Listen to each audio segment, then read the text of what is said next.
If we can key into that emotional trigger that we have, that makes a big difference in how we can defend ourselves.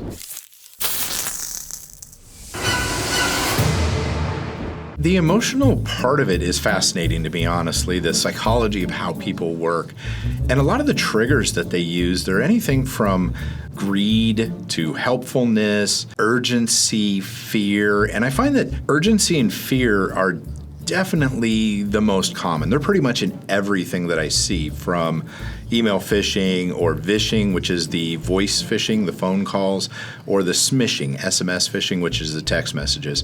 There's always an aspect of urgency or fear or them together, right? I've never seen somebody say, hey, I'm an executive, I need you to wire out $150,000 whenever you get around to it.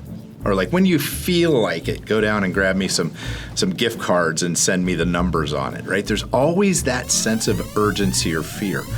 And if you look at scams and these sorts of attacks, they carry a lot of the same sorts of things together. Like, personally speaking, scams use the same emotional pull. So, for example, I had a niece of mine who's a big Taylor Swift fan, like everybody else in the world, right?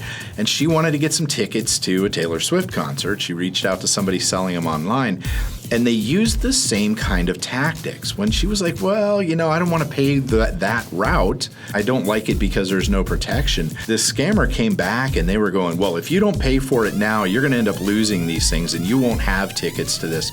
They really put on the emotional heat.